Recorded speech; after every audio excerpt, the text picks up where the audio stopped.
What it could be, hoping it's switched to me. This your boy N.O.R.E. What up, is DJ EFN. And this is Drink Champs Yappy Hour. Make some noise! Today's guest. I literally think it's the smartest person we've probably ever had on Drink Champs. The fact that I've heard that he went to Harvard at 15 years old, graduated at 19, had his own platform. I thought the record labels was going to try to kill him at one point. He was selling direct to consumer first. He was giving out his phone number. He's doing concert where he's selling the tickets. This man is a mogul. This man is a legend, writer, producer, everything. I've been trying to give this man his flowers, and today we're gonna give him his flowers. In case you don't know who the fuck we talking about, we talking about the one, only, impeccable Riley.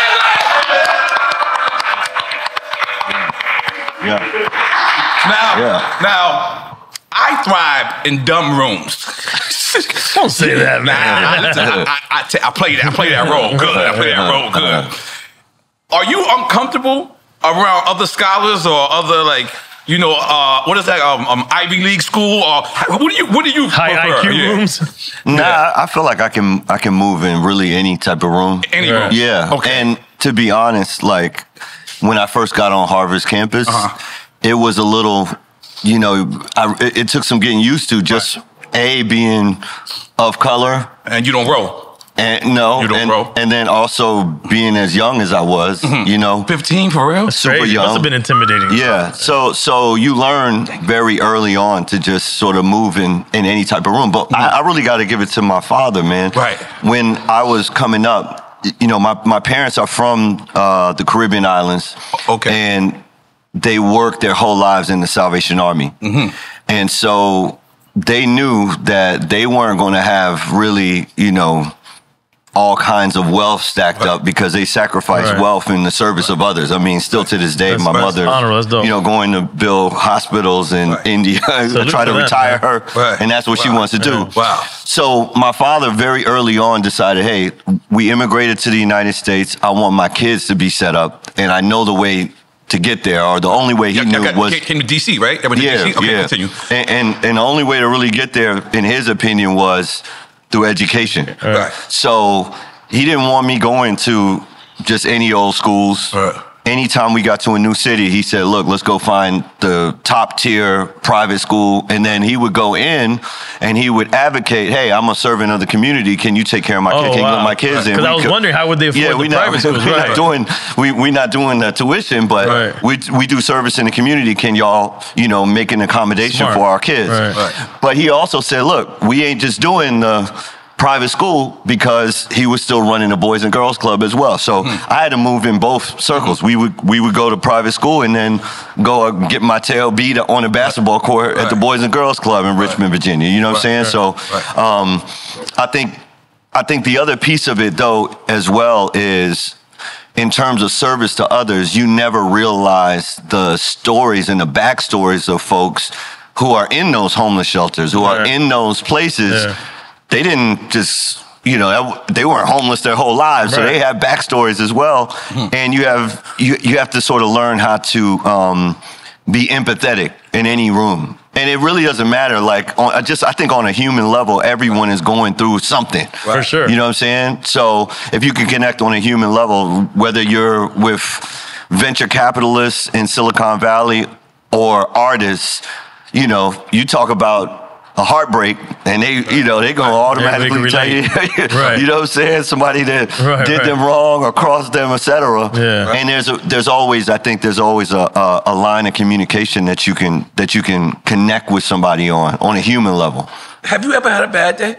Have I ever had a bad day? When I listen to your music, I'll just be happy. Like, I feel like you get up out of the bed with silk robe on. That's how I picture it, man. To be honest, because you really do put in a happy mood. Even your sad songs are happy. Like, so have you ever had a bad day? Of course you did, but you know. Yeah, I mean, I think we all do. I think it's all. I think, you know, when you talk about those rooms, though, if you're ever in a room with somebody that's worth, let's say, 300, 500 M's or $1 billion. Okay, wow. Whatever your bad day is, it turns good. They really, you say, oh, I have a $50,000 problem or $80,000 problem or $100,000 medical issue. And they're like, oh, that's small, you know? So it puts things in perspective. And I'll say this, actually, when I first got to New York City and was just producing, I was running around, you know, just running around, producing, doing clubs, dating. Yeah. And I think at one point there was like a record that I was waiting to come out, and I was, you know, I think we was on a chopper doing a photo shoot or something, and I told my girl, I said, hey, you know, I feel like I'm not having a good day. And she said, is your family all right? I said, yeah, they're fine. Are you healthy? Right. Yeah, I'm fine. She says, so what type of bad day are you talking about? Right. And actually, you know, it brings me to that quote. Somebody with $0, right, and they feel like they have a million problems. Right. But someone with all the money in the world and they don't have their health, they only got one problem, right? So for me, I'm healthy. I'm still in great health and strength. I still have you know, great relationships, and so there's not really any reason to ever have a complaint. Right. That's a big question. You know what I'm saying? But you have a very interesting story.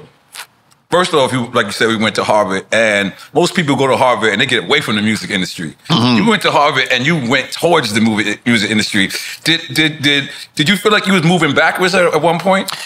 I mean, everyone that I initially told my plan to thought I was moving backwards. Right. They said, well, what are you doing here? Yeah. And I think maybe the biggest challenge to overcome initially was my own family, right? Because when I was on the road to Harvard, as you said, parents were like, okay, how are we going to afford this? You know? So my dad said, hey, look, you know, I'm in the Rotary Club. They have these speech competitions. So you're going to write a great speech and you'll go and speak to all the Rotary Club members and they'll put up a couple of dollars to put in the kit so you can, you know, have some money to move around.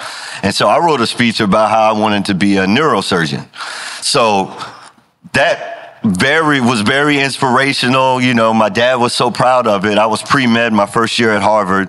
And I realized, you know, the kids that were in my chemistry class, my biology class, etc., they had a passion for science, a passion for medicine, a passion for what they were studying, the problem sets. And I found that my passion was just music. Right. You didn't. And I said, look, you know, if this is what's keeping them up at night, I need to do what keeps me up at night. And I went and maxed out my credit card. I think everybody does that when they go to college. Yeah. You get a credit card, and I went straight. I went to college in jail, so maybe not. Okay, but continue. I maxed it out. Continue. I did. College, but I did. I got my diploma. My mom's won the diploma on Texas Gate. Okay, I'm sorry. Yeah. So you know, when you get on campus, every bank got the table out, and you go sign up. I got a credit card. Yeah, that was the predatory lending days. Of course. And so that's exactly what I wanted. So I was cutting hair on campus, and I wanted my little dorm room to feel like the barbershop. So I had to have the, you know, 5-disc CD changer and, you know, the receiver and everything, and made everybody listen to my records because, you know, there wasn't really a black barber on Harvard's campus. You had to go to Central Square or whatever if you wanted to get your hair cut. So I said, hey, I'm open for business. And anybody that came and we called the barbershop Shady Eights, because you're not supposed to run a business at Harvard, right? Which is why like Zuck and Bill Gates, they just dropped out because they were running their businesses. So Shady, and then Eights, because we charged $8 a haircut. So Shady Eights Barbershop. And then I used to have a line of folks, and, you know, it's like when I came in today. If you got a barber, they're about their craft. You got to sit there and wait. You know what I'm saying? So I would have my mixtape. You didn't get found out, and you had a line outside. Yeah, we had everybody just sitting on the couch or whatever. And you know, we cut everybody's hair, but we actually, for me, I would have my records. And people would have to listen, you know, while they were waiting, and that was my initial sort of focus group. And folks were saying, "Yo, you nice." So I said, "Hey, I'm gonna go for it." You were like the Uber driver. You seen the Uber driver recently? Yeah. Everybody is shit. They like, what's going on? So, you still paying off people student loans? I heard you paid off a couple of student loans. Is that true? Yeah. I mean, I think really right now, sort of what's been super important for me, I think everybody has, if they're extremely fortunate, they have a number of acts in their life, you know? So maybe my first act was a starving artist. Right. Then I became a producer. Then I was able to be an artist. Then I built a technology company. And now I'm really at a place where, you know, once you reach a certain level, it's about how many people can you send the elevator down for to bring them up. Right. And so, you know, I started to realize that, especially in the United States, in music, there is so much talk about money, cars, jewelry, the lifestyle, etc., and it's very aspirational. Don't forget the hoes. Right. For sure. That's right. For sure. It's very aspirational. Yeah. But as I started to kind of, you know, have that one-on-one direct relationship with the people who were supporting me, you realize that America, and actually many countries around the world, is actually engineered for folks that only make $40,000, $50,000, $60,000 a year, right?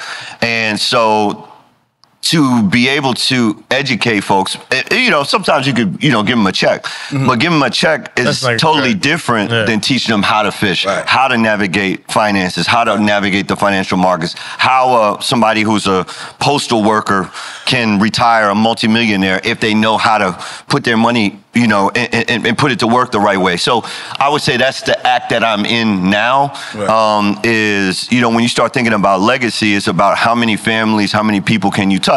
And what happened is, as I was, because you're right, I gave my phone number out to everybody, and as I was talking to folks were saying, yo, Rye, you know, we love the music, we love what you're talking about, whether it's, you know, like you said, happy songs, sad songs, etc. But you got a couple of records where you're talking that talk money-wise, and is there something that you can share with us? Because we'd be willing to, you know, support you even more if you can show us the way. And so we built a club, and you know, we've basically been minting everyday millionaires through the Wealth Plan Club. And then also what I realized is that a lot of artists, they don't actually have a backup plan, and they don't actually have what they consider, or what they you know, what could be their plan B or plan C or their second act or third act. Not everybody's going to be able to just do a podcast. Not everybody's going to be able to do a fashion line. Or even if you do, they don't have retirement plans or anything. Man. They'll spend it all when they get it and not think of what comes afterwards. Yeah, and so... I always say the music industry and boxing is the only place that don't have like what is it? A union? Union. It's like look how brutal boxing is. And then look how like the music industry. But go ahead, continue. And so I think now what's been awesome is to be able to say, hey, look, everybody, if you've ever seen my Twitter, Instagram, etc., you can reach me directly. And if you're looking for that type of guidance, if you're looking for an infrastructure, I got a whole team, I got a whole staff, and we provide that kind of like business infrastructure. So give you a case in point. Somebody came to me and had just gotten an advance. Maybe it was a somewhere between $70,000 to $150,000 little music advance, right?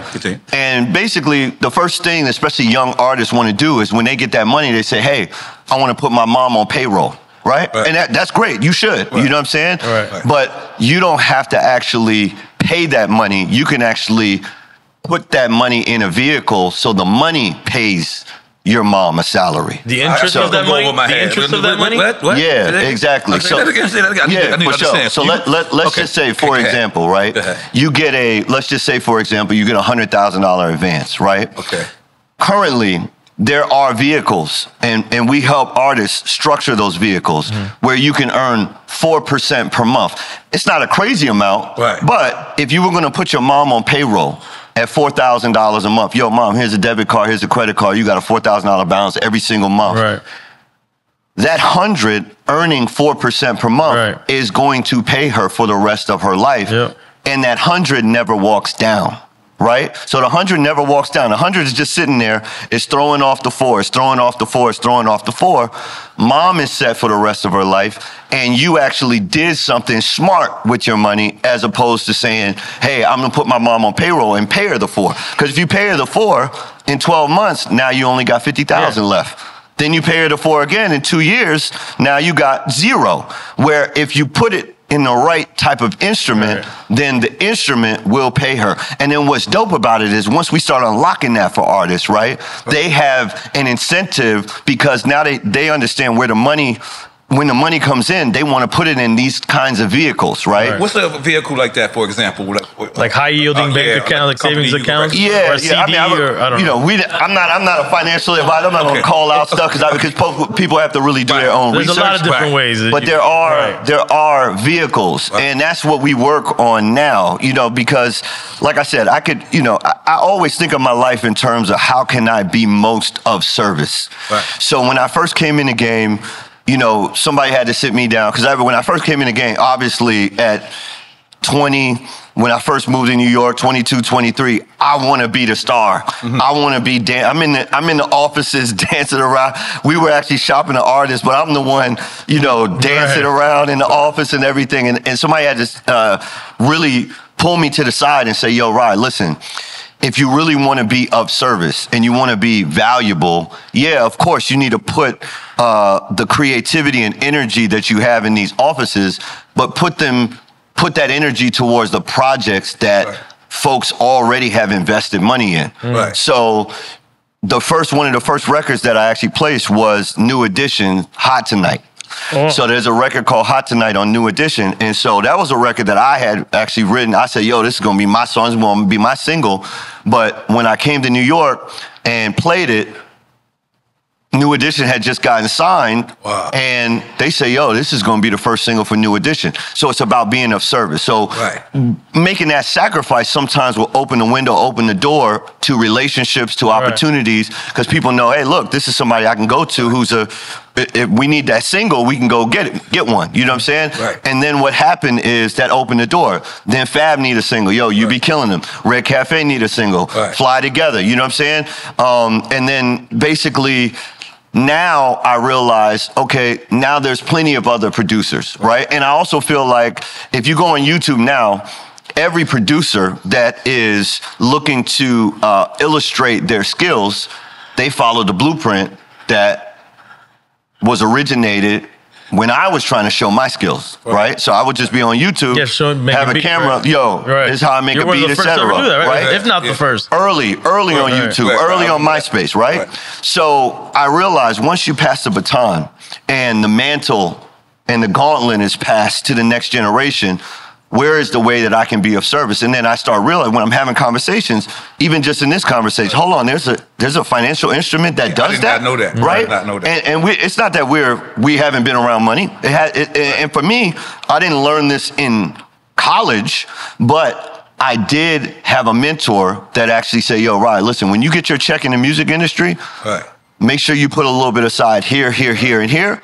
And then give me a shout 3 years, 5 years, 8 years, 12 years later and tell me how much it doubled, triple, quadrupled. And man, I still have those conversations. And so I realize now there's a responsibility that I have if somebody's an artist, if somebody is a manager. Because, COVID hit people super hard, right? Especially managers, right?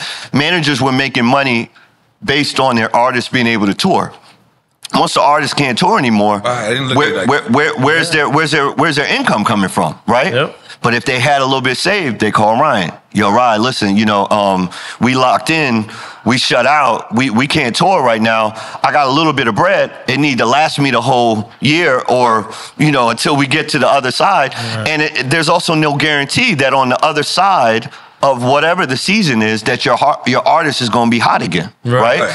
And so that's why initially it was about, and actually I'm headed tomorrow. Shout out to Jazzy Jeff. He runs a playlist retreat. And he asked me to come speak at the playlist retreat because I think what was interesting or has been interesting about my story is I didn't need 1 million fans to be engaged. I only needed 10 or 15,000 fans. And if you really think about that, that's all the money's going to you.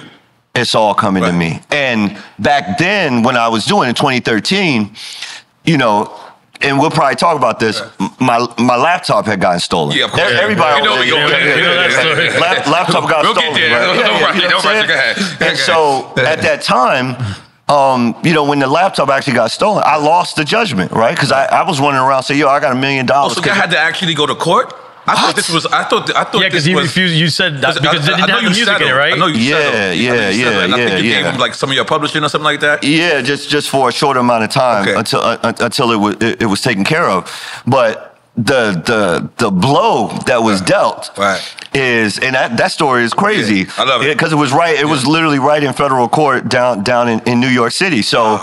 I'm living down Wall Street area. I like to be around finance. Living down Wall Street, there's a bodega. They still had a bodega somewhere in Wall Street, right?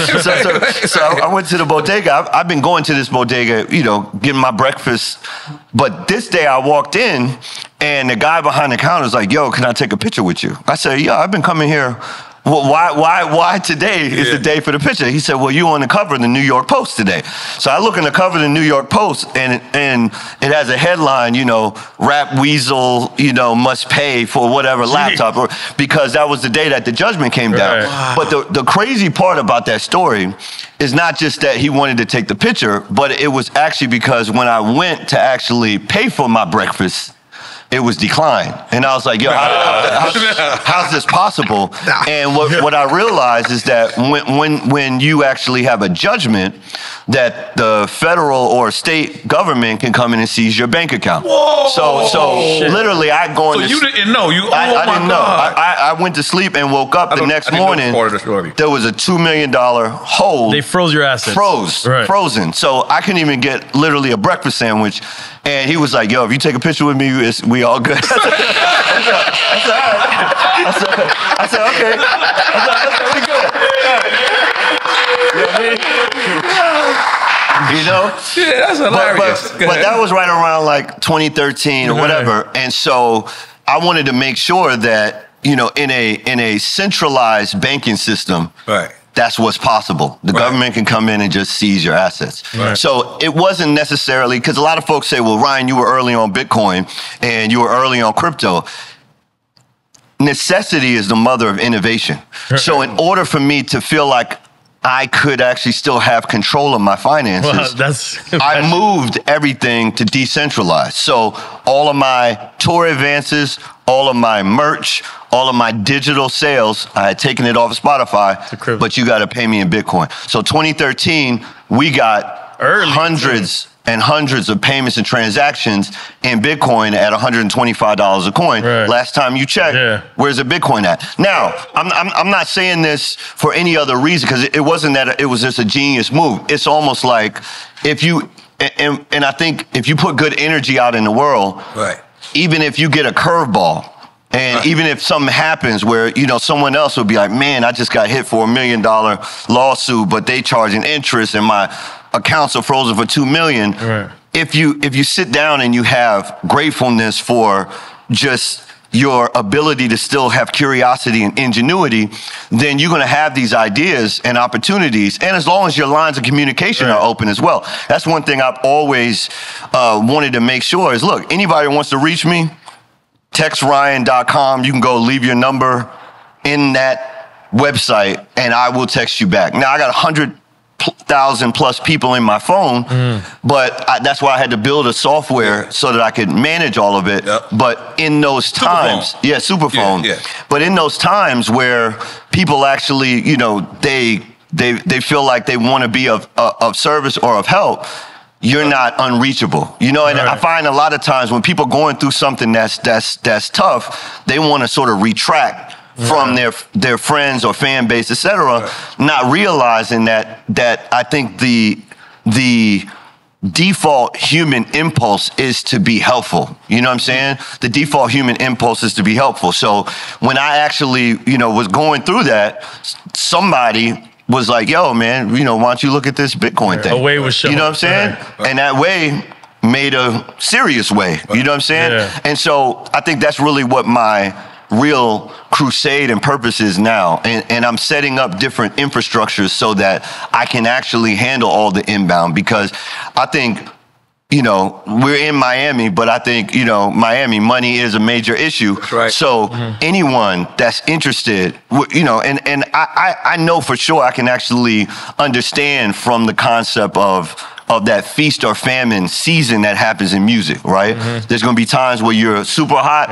Everybody wants you for a club appearance. Everybody wants to book you for tour. Then you're in between albums and you're like, where, you know, what we got going on, you know what I'm saying? So the ability to actually set up a financial infrastructure so it's smoothed out. And if you have a couple, you know, you have a couple of dollars put away, they're going to work for you, and they're going to work for you in a really powerful way. So that's really, you know, that's really what I've been working on now. So let me ask you, right? Because when Twitter first came out, I was a bozo. I thought that this was just between me and the fans. I had no idea that other people could see the same conversation. You didn't know it was public? I knew it was public, but I thought I didn't know if you wasn't following me, that you could still see my messages. Like you could go on my thing. I thought this was just for my fans. And I had to learn out the hard way.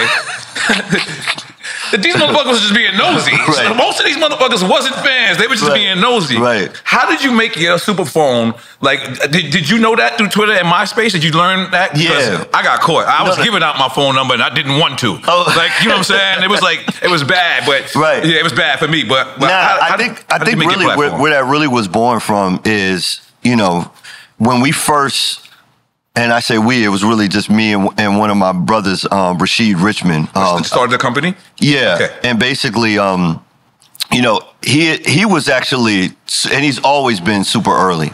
So he had actually built a social network and was exchanging emails with Mark Zuckerberg. Like, that's how early he was on building social networks, right?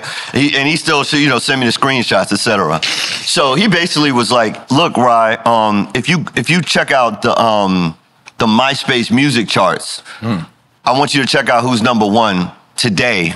And then tomorrow I want you to call me and check out who's #1 tomorrow. And he had a way that he could actually manipulate, early, and he could make anybody #1 on MySpace music. Now, this wasn't a Billboard music chart, but he was that early in the game to understand that social. Making financial revenue on MySpace? What? I don't remember. What? I don't remember ever making money off of MySpace. No, you couldn't monetize it. Okay, that's what I'm trying to say. So people were getting deals off of that shit like that. Exactly. I believe Cassie got a deal off of MySpace. The whole MySpace era of people getting deals. Exactly. Yeah, I had a deal, so I didn't know. Right, and that's exactly how it worked for me. So I already was doing records inside of, you know, the record label ecosystem, but one of my biggest challenges or gripes was that I would do records and then I have to wait. I gotta wait until the album's done. I gotta wait until it's time for, you know, such and such to be mixed. I gotta wait until, you know, whatever release dates, etc. Sometimes my records wouldn't even come out. You know, you feel like you had something great on an album, and then they've decided to move a whole different way. You know what I'm saying? Creatively. So I decided that I wanted to actually sign an artist, do the whole album, top to bottom. I didn't have the whole thing, write the whole thing as well? Produce the whole thing, write the whole thing. I didn't have no big studio. I was in a 1-bedroom apartment in Harlem, but we made that whole Cassie album, and I called my boy Rashid. I said, yo, listen, I don't know what these MySpace music charts really mean, but can you get my project, can you get my project that I'm working on #1 on the chart? He said, yeah, what it look like? I said, okay, let's just send you a picture. Oh, he said, yo, this is out of here, right? Just a picture. Just a picture. And then we had Me and You, the record. That thing went crazy on MySpace. It's still actually kind of going crazy now. I mean, that record still, we talking about, you know, almost 20 years later, it still has a life of its own. But that's really how it all started. And so we had built for Cassie like 250,000 in audience on MySpace in terms of friends, right? And then all of a sudden it became a graveyard. Everyone moved to Twitter or they moved to something else. And I said, yo, all those people, we don't have access to all those people no more. And I said, look, I feel like I was just renting the audience from that platform. I should own the relationship. And I felt like, hey, you know, what really is our oldest social handle? I feel like Instagram has done a great job now. DMs, you actually, you know, you can kind of get a sense of who's, you know, messaging you. And, you know, when they send you a message, you get a chance to kind of see what they've been up to. You're like, oh, yeah, I just saw you. But even before that, I feel like the cell phone number is the oldest social handle because it allows you to actually, you know, have a personal line of communication, which is, like you said, is private, right? And so basically I said, look, if I really want to have a real relationship with someone, and actually I still challenge anybody today. If we went across this room and say, yo, go in your phone, scroll all the way down, how many contacts do you have in your phone? Over the course of your life, you've collected thousands of contacts. The reality is you're probably only in touch with 3% maximum. For sure. So if you got 1,000 people in your phone, maybe it's 30 that you, maybe if that, that you're talking to all the time, right? Unless it's your job, you're a salesman or you're a manager, something like that. So my concept was I would prefer to actually have a direct cell phone on everyone, because if people feel as though I'm someone of influence in their life because of the music, then I'm gonna have a high rank if they feel like, yo, I got Ryan Leslie's cell phone. You know what I'm saying? I got Ryan's number. And it's more personal. It changed. But it got to be a headache too. You know you got to have that one fan that hits you all the time. Not more than one, for sure. Because he spent $10 one time. Now he think he just want to be there. I got to be annoying. Give us an annoying story. No. Actually, I think you'd be surprised, man. Really? I think, and let's be real. Let's be real, okay? Let's just say, all right, you know, you actually meet someone that you truly respect. All right. Let's say you went somewhere, you even met Barack Obama, and he gave you his cell phone number. Are you really going to abuse that? Right. Probably not. Probably not. Now, you're right. Some fans... There's a lot of mental health Some motherfuckers don't got class. Exactly. Some people don't got class. Exactly. But we built the software in such a way that, you know, we have safeguards in place, right? Because you know what's funny? To this day, I have a friend that I met through MySpace because he jacked me on MySpace. Yeah, he jacked. He actually went in my profile and like and I was he hacked me. Yeah, and I'm friends with him to this day because he was good. He's not working there anymore because he would get fired. Good. He's not working there anymore. But when we used to take.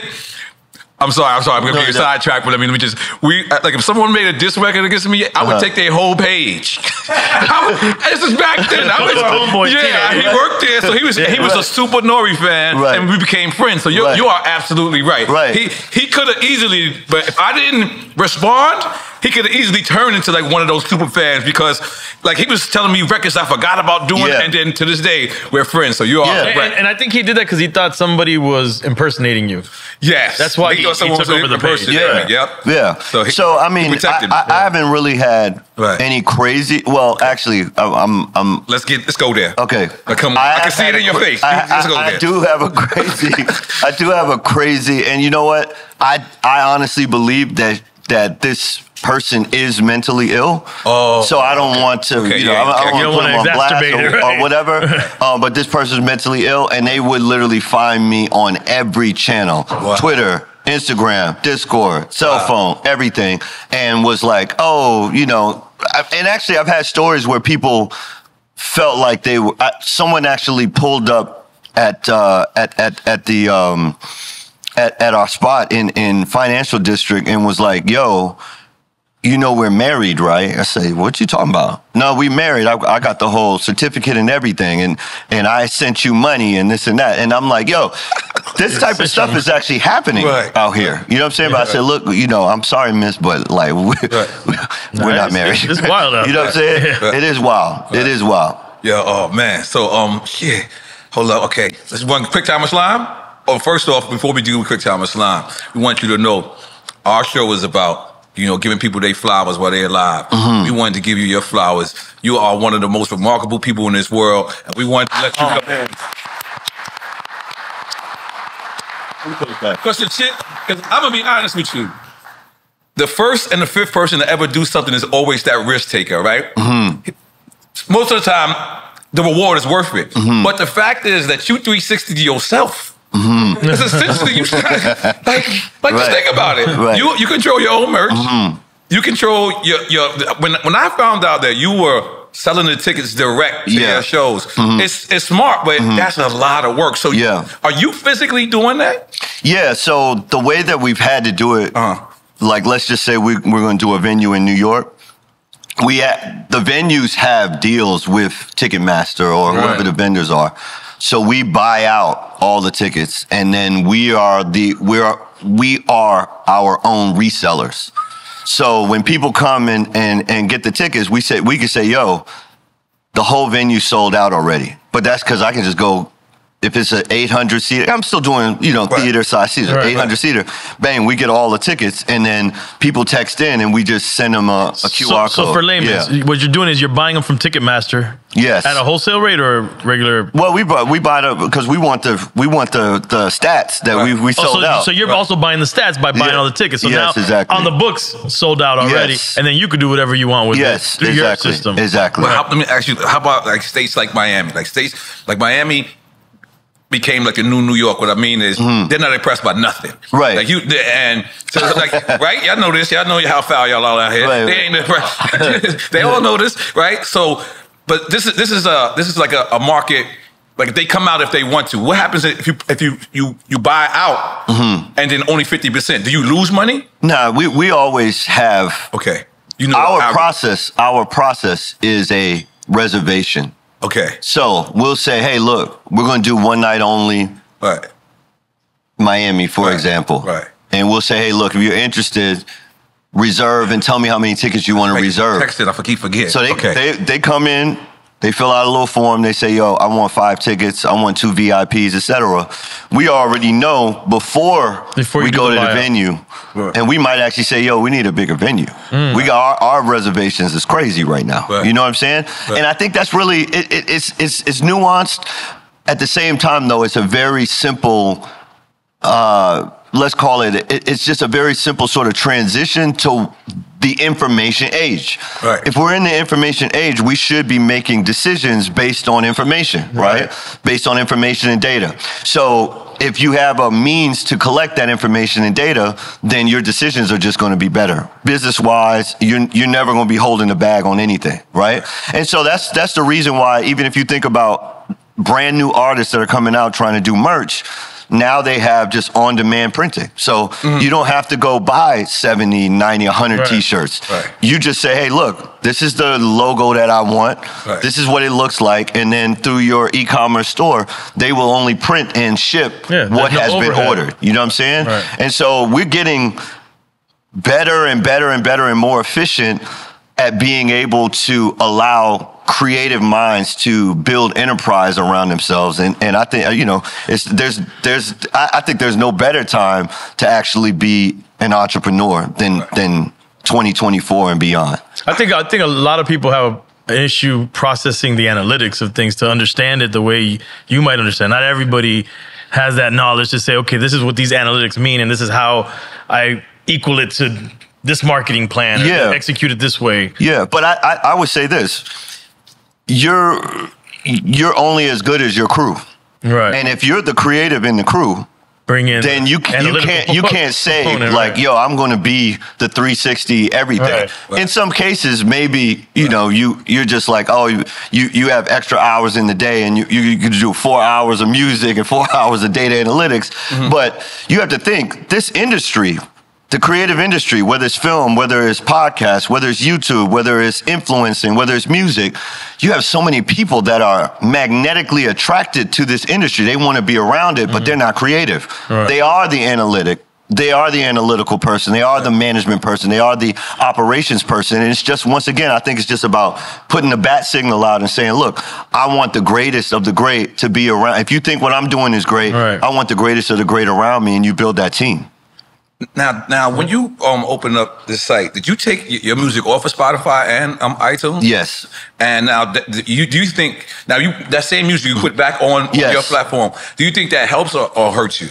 I think it helps. And the reason for it is because when you really, at the very beginning, it was more about doing the experiment. Right. Because we needed to do the experiment, make sure it works. And, these are the type of conversations I was having with Nip. Nip did his Proud to Pay. Yeah, I heard Nip did it with you. Yeah, he did Proud to Pay. Yeah, exactly. How did you guys talk about how you guys connected? Yeah, you know what I'm saying? Yeah, and really, that's got to be through my guy, Nathan McCartney. If you haven't even been noticing what Nate has been doing, he has an Instagram profile called The Bag. It's crazy data analytics about the music business and everything. if you check the followers of that page, it's like some of the who's who in, I'm talking about music, film, investment, etc. But he's always been one of these guys that's had his ears to the ground and was one of the first guys that worked with me on Superphone as well. But he actually was the one that put me with Nip. With Nip, so let me ask you. I know we're bouncing around, but we're going to cover all grounds. He comes to you and says, "I want to sell a tape for $1,000." Yeah, and basically, you didn't think he was out of his mind? Nah, because he had already done the $100 one. That's right. Yeah, you know what I'm saying? I forgot that's the one that Jay bought 1,000 of them. I think. Jay bought 1,000 of the. Nah, he bought 100. So that was the screenshot. The 10 bands, 100 albums at $100, 10 bands, right? Yeah. So he had already done that, but he said, "Yo, Rye, listen, you know." I've been looking at what you were doing. Like, we just sat down and compared notes, and I said, "Hey, look, I'm gonna be honest with you. If you allow folks to actually give you what they believe is worth to them, and you don't put the price on it, then there will be some folks that will come through and say, 'Hey, I think your music has changed my life. It got me through whatever.'" I've had folks come to me, and actually this is for any artist. "Yo, your song got me through a breakup. Your song got me through cancer. Your song got me through whatever it was." And to them, it's priceless. So if they have it, they'll give it. And if you don't put a cap on what you think it's worth, "Hey, it's worth $12, then I was showing him in my Superphone, "Hey, I got folks that have spent 25, $5,000, you know, 15,000, 25,000 with me." He's like, "Yo, off a $12 album?" And I say, "Yeah, because once you build a relationship, they'll tell you what they want in terms of what's premium." And so when he was putting the whole package together, it wasn't just, "Yo, here's the CD for $1,000. You got to go to a show, or, you know, got a phone call, whatever it was. And I say, "Yo, man, let's do it." And you have the app, and you got all the data, and you'll know every single person, where they live, and their zip code, and you know what I'm saying? And you can actually show them your appreciation for their support. Is all this stuff that you did, and then even what you're describing here, pre-Patreon? Because this sounds like the Patreon model. Yeah, it was pre-Patreon. That's crazy. Yeah. I said it in your intro. It's like you're a real threat to the industry, because if they have more of you, what are they needed for? Listen, you're putting everyone out of a job. So you ever got nervous? I never worry about that, for the simple reason that when it's your time, it's just your time. Right. And you have to do the most that you can with the decades that you have. Right. And we really only get 3, 4, if we talk about decades. Right. You know what I'm saying? And we're lucky if we get 3 or 4 of them. You know what I'm saying? So you have to do the most that you can with the decades that you have. And if I really think about it, some of the artists that we still revere to this day, there's this concept of like the artist age of reckoning, where like some of our greatest were all gone by like 28. Tupac, Big, both. Yeah, you know what I'm saying? And so they did what they had to do with the time that they had. So for me, I'm like, yo, I've had plenty of decades, you know.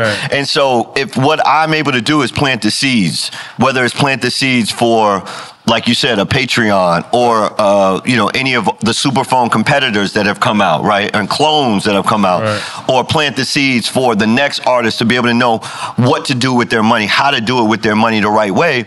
I think, you know, there is a possibility to actually have a real creative middle class, right? Because, you know, for me, and going back to the beginning of the conversation, for me, going to Harvard and then saying I want to be in music, everyone just assumed I was going to be broke. Just assume. They just say, yo, you want to be creative, you want to be in the arts, you're going to be starving for a long time. You might just get that break where you're the 1% that actually gets on. But I think as you're talking about, if you understand how the data works, as Nip was talking about, you understand how to connect with that core group. It doesn't matter even if it's just a product that's not music. Even if it's just you're starting a coffee brand, you're starting a liquor brand, whatever. You find that core group and you can appeal to them, they will be loyal. And I think it allows for there to be an actual creative middle class where you can actually, and it's tough though, because that's almost like an oxymoron. And I'm gonna tell you why. Because most folks, when they think creative, they don't want to be middle class. It's like when Ye said, you know, what you think I rap for to try? Right. That's not what you're doing it for. But the bottom line is that if you're doing what you love to do, if you can earn a living, if you can earn a living doing what you love to do, you made it. How valuable is that? You made it. How valuable is that? You know what I'm saying? And so, really, for me, I think really that's the crusade that I'm on. So I'm not worried about, you know, if it's my time or, you know, all the greats, the greatest of the great, their impact was even more exponentially increased by the fact that, you know, maybe folks felt that they were gone too soon. Right, like Martin. Where you talk about Martin, you talk about X, you talk about Nipsey, you talk about Bob Marley, you talk about Pac, because Jimi Hendrix, the body of work that they have, that's all you got. And then you start realizing, man, to be that age and be talking like that, playing like that, thinking like that, you know what I'm saying? Right. And it sets the bar for us that are actually still here. We still here, so we better be continuing to push. You know what I'm saying? Am I hearing you correct when you say that you're happy enough with just planting the seed, almost like you believe in what you're saying, open source? Is an open source that everybody could go do this? Yes. Because I would hate for corporations, won't name any companies, to take your idea and then run with it and then monopolize it. Is that what you at one point? Yes. Okay. Yeah, he was one of the first investors in Superphone. So the record label, for lack of a better term, they are participating. Because I think Meg Thee Stallion had something on it too, right? Yeah, so Cardi, Bad Bunny, Zayn from One Direction, Miley Cyrus. They doing this through the record label, or they doing this through you direct? It depends. Sometimes they're management company, sometimes it's through the label. But yeah, I would think in order for artists to reap the same benefits as you, the only how they can do that is they do the direct to you. And I think that goes to your question. Right. Once the knowledge is open source, then it allows for folks to build on it and iterate. You know what I'm saying? And I think that's just the human cycle. We have to enhance and iterate. You know what I'm saying? For lack of a better terms, you are like the Steve Jobs of this. So, you know what I'm saying? Like, appreciate that, man. You know what I'm saying? So it's like that's the one thing I want to commend our community is that if we have the information, we will go support the information. Right. A lot of people don't have the information, and a lot of people are probably saying, well, this guy is super smart. He went to Harvard. He's the only one who can do it. But just saying, I went to Harvard and I am super smart, but I'm not the only one who can do it. And you'll get down. Like for me, searching, I love the fact that I see Megan has something on your platform. I love the fact that I found out Nipsey did that to you. So you think that's going to be more popular? Like more artists are going to come? Do you think Jay-Z would drop an album on your platform? Yeah, I mean, I think honestly, I think it's all possible. Right. I think it's all possible, and at the end of the day, for me, it's just about, like I said, being of service. So if this is a way I could be of service, then great.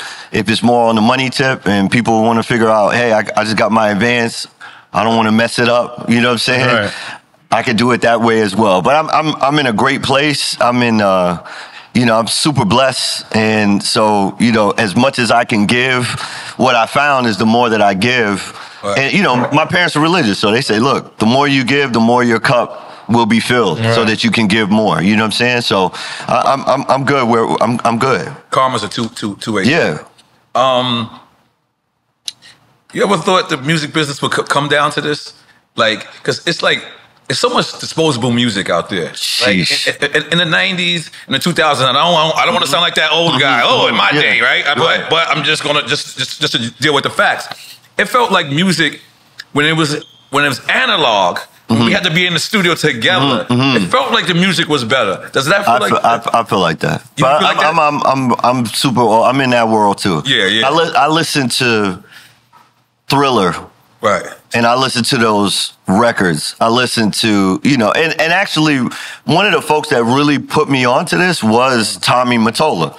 So my first record was with Casablanca. So I had records and I came in and played them for Tommy and he said, yo, Rod, these are good, but I got my guy T-Bone Walk and he's just gonna come in and just play the records for him and just see what he come up with. Man, this guy came in and put bass lines and Tommy Mottola was playing guitar because Sony's music studios were still open at that time. So he'd come in and so I think there is a there's a certain magic of that time and that era, which is probably nostalgic for me. You know what I'm saying? But I mean, listen, you know, each generation has their own, you know, what matters to them. You know what I'm saying? I think for me, I'm just I'm old school like that. You know what I'm saying? It matters to me. I love analog. Yeah. Where was you at when you heard that Kanye kind of like challenged a whole he did it on here. But he kept going. He kept going. It just happened here.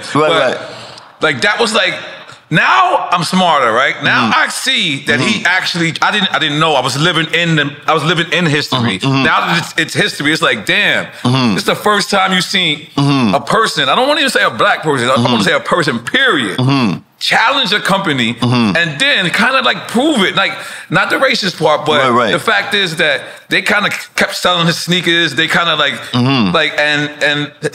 where was you at when you found out this? I know you got a relationship with Ye. Yeah, I really, I kind of live in my own bubble. You know what I'm saying? So I'll see little things that are happening. But I mostly invest my energy, time, and resources where I can make a difference. And so in that struggle, that's his struggle. Maybe a phone call of support is the most that I could offer. When I'm talking about the artists that come to me and they, you know, they're not taking on a corporation head on, but they want to take care of their mom or they want to do whatever, I know that my time, energy, and resources is well spent, and I can see the impact and the result of the investment that I'm making. So, you know, I think I might have just been, you know, just wherever I was when I saw it and said, hey, look, you know, more power to those who are fighting those fights. And I know where my actual strengths are. I know where my muscle, per se, can actually add value. Because I would think that him and Ty Dolla $ign's Vultures belongs on your platform. Hey, let's make it happen. Let's make it happen. Nah, because you got to think about it. All the things that Ye has talked about and been through, then you come to find out that Vultures was on Atlantic, and you're like, what? That didn't make sense to me. I remember it was John Monopoly or something. It was a tweet, and it's like, this whole time I thought this is what he was fighting for, to be independent, and then come to find out y'all got a secret deal with Atlantic. It does not make me mad. It just makes me disappointed because I'm just like, wow, I thought we were fighting for independency. Hey, I'm willing to be in the trenches and fight for it with whoever wants to actually fight that fight. Some folks, they don't want to fight the fight. They actually just want to be creative. They don't want the actual added weight of actually having all of their customer data. They want to just, you know, and it depends on where you are in life. What is it that matters to you? You know what I'm saying? But if you want to run your creative business and enterprise at a data-driven level, which is how every great multi-trillion-dollar business runs their enterprise. Amazon knows everything you've ever done on their platform. Everything you've looked at, they know. Instagram knows everything you've done on their platform. Everything you've looked at, they know. Every conversation you've had, whether you give them permission to or not, it's on their servers, right? So if you decide that you want to actually shoot for multi-trillion-dollar status, which now there are several companies that have reached multi-trillion-dollar status. We saw NVIDIA get to multi-trillion-dollar status just this year. You have to run it and assume the responsibility of managing, navigating, and analyzing that data. And so, and there's the AI tools to help with it now, of course, like never before. Of course, but you have to have a desire to do it. So it's almost like people who say, well, why is so-and-so selling their publishing? Well, it's because they would like to actually bring forward the actual revenue to today and let somebody else wait for the revenue payouts, right? And somebody will say, well, you know, that's your annuity, that's your retirement plan. But if you get $200 million up front, that $200 million up front, you could do with that what you want to do now at the health and strength that you have now than waiting 12, fortune teller. 14, 15 years for that $200 million to trickle in. You know what I'm saying? So I think everybody has their different motivations and desires for how they want to run their business, and more power to them. For those that want to run it at that level, to have that infrastructure technologically, analytically, then that's what we're here to help out with. Now, what life would have been like if you never lost that laptop and you made Watch the Throne album. Wow. Well, I mean, actually, we can look at the trajectory. I'll probably be Hit Boy. There's nothing wrong with that. There's nothing wrong with that. There's nothing wrong with that. Okay, because hit niggas in Paris. I'm trying to. Yeah. Okay. You know what I'm saying? Okay. Wow. And there's nothing wrong with that. Yeah. And I think he's had an incredible run. Him and Nas made some classics. Yeah, for sure. To me, recently. For sure. Yep. You know what I'm saying? But I think the world and the universe and God shows you where your light can really shine. You know what I'm saying? And that's how I really feel. Like, there are folks that come to me, yo, man, yo, your studio videos, yo, you know, like we just did a Tiny Desk. You know what I'm saying? Yeah, I saw that. And the bottom line is, I feel like the gauntlet has been passed. Right. You know what I'm saying? We passed the mantle on. Now I'm doing what no other producer could actually do. Right. They can't do that. Because I don't, when people say everything is meant to be, sometimes I think life makes a mistake too. Like, sometimes, because I don't think like, what would that record would have sounded like with you, Hove, and yeah. Man, we got. At that moment. Yeah. At that moment. Like, yeah. I'm trying to figure out, because you went hard for the laptop when that happened. So, and then I come to find out. Right, right. I come to find out that was one of the reasons why, was because you had Watch the Throne. Yes. So, they never came out? Never came out. You ain't got. Oh, that's right. It's in the laptop, right? Yeah. You ain't got nothing. Never came out, man. I want to hear how that record sound. You know what I mean? As a fan, I want to hear that. Yeah. No copies of that. Anywhere. I mean, maybe they have. Because we were recording out in Bath, England. So whoever that engineer is, he has. Oh, he got it. Yeah, he has a. He gonna sell it to somebody. He gonna sell it to somebody. He got him. Now let me ask you. Being the fact that you have this direct relationship to your fans, Wu-Tang a couple of years back did an album. Yes. And the album was just for a one of one. One of one. Yeah. Is that something you ever been offered to do? And two, would you do it? Yeah. So me personally, I truly believe that music is to be distributed, right? It is a strange business model, right? I think it's an extremely strange business model because literally I've seen art and it's hard to wrap your brain around it, especially down here. Art Basel's down here. Yeah. Sometimes you go into these galleries and you literally see it's a canvas and it's all red, and that's the whole thing. Garbage on the floor, or whatever.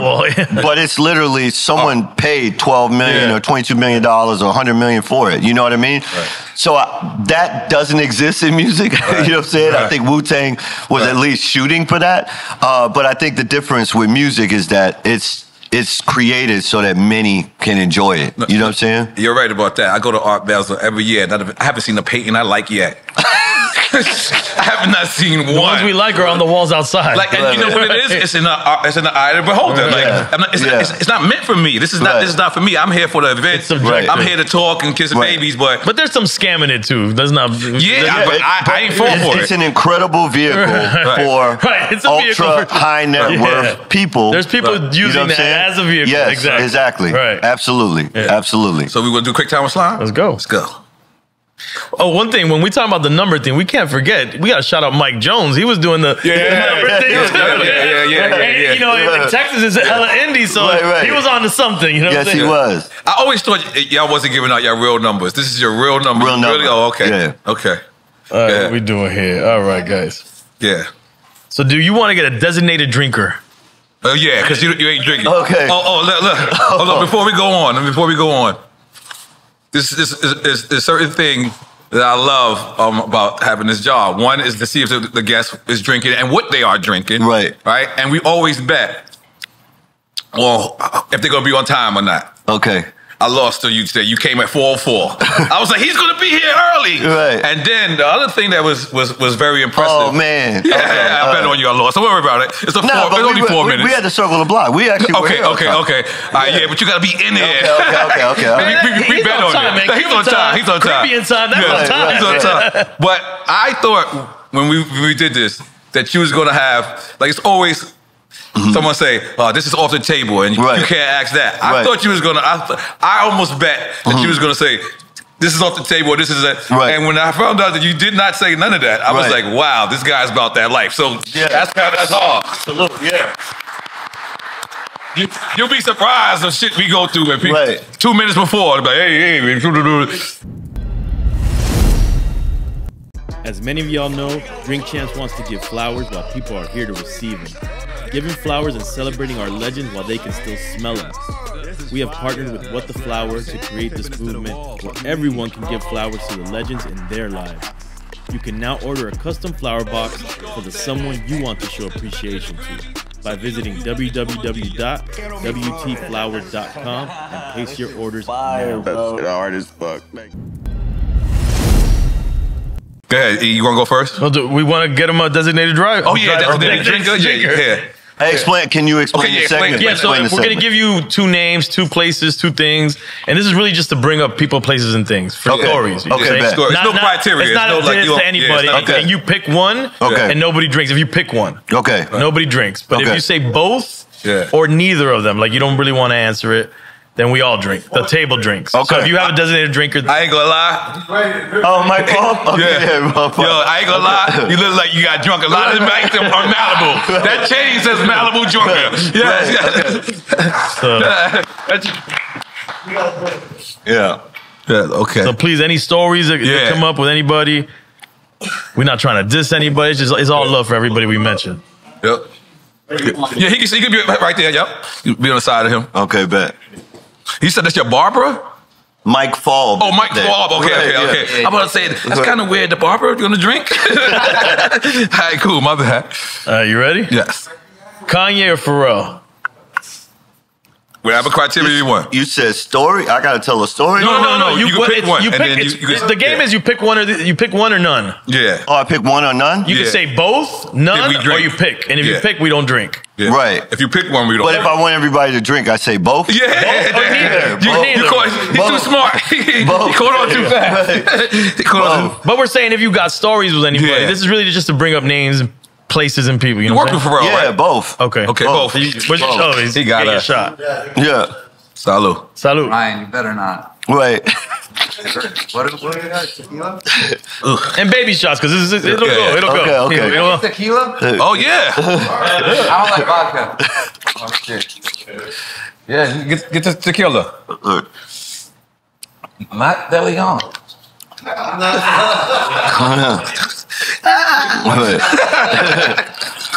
Living. Right. That was funny. Right. Okay, you want me to take let him get his drink. Okay. Oh, he got no. I'm waiting for the tequila. Oh, he's waiting for the tequila. We can cut. We can cut right into it. Okay. That's funny as hell. There you go. Okay. Chris Brown or Usher? You got to take one shot off top. Yes. Yeah. Catch up. To catch up. Chris Brown or Usher? Both. Oh, damn. You both in all of this shit, huh? Fab or Kiss? I know what you're going to say. Fab. That's my guy. Yeah. Y'all make great music together, too. Jeez. How did you guys connect? Man, the late great Ed Woods. Oh, you know what I'm saying? So I had a record called Used to Be, and he said, "Yo, we're gonna get. You need a feature on this." Right. And he went and got Fab. And you know what? I was so naive early in the game. Wait, what do you mean? And so we got in the studio, and I tried to tell Fab I didn't like one of his lines or something like that. So he was like looking at me. That's what he meant. He's like looking at me. And you a new producer? Yeah, I was brand new. And it was my song. Right. And Ed was like, "Yo, I got a surprise for you. Right. Go in the studio." Fab is, and he said something like, "It could be how it used to be, because it used to be the charm. I'm early like a rooster on a farm with a Jacob exclusive on the arm." And I said, "Rooster? That's not a good line." He was like looking at me like, "Yo, man." But from there, he said, "Look, Ryan," he said, "Look, this is what I'm known for, Ryan. These type of lines and punchlines, that's what I'm known for." Right? So I said, "Okay, I understood my place, right?" But they say Dr. Dre does that all the time. But he's saying he was new. He was green. Brand new. I forgot that part. Dr. Dre level. Now he might do it back then. Yeah. Okay. Brand ass new. Okay. Right. All right. Next one. Swiss or Timberland?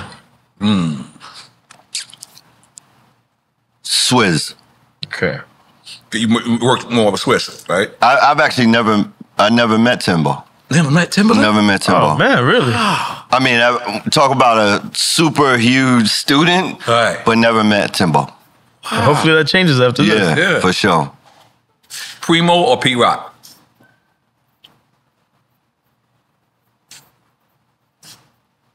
Neither. Oh, shit. We don't drink. Oh, we do drink. Neither. You said neither. Okay. Right. Any reason why neither? Just no influence there? Well, no, I just don't have any.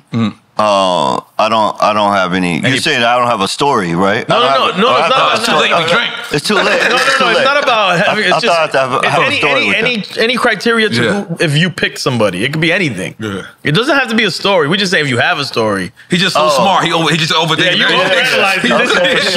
For sure.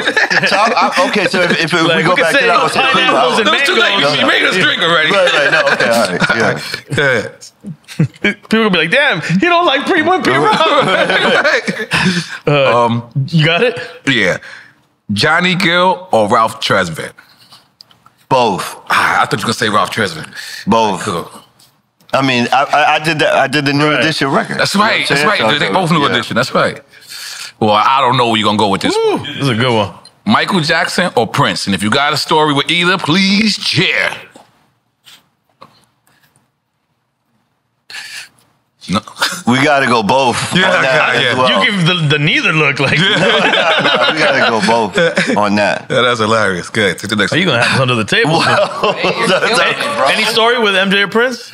Well, I actually, the closest I ever got to having a Michael Jackson story was just being around these producers from Philly, Vidal and Dre.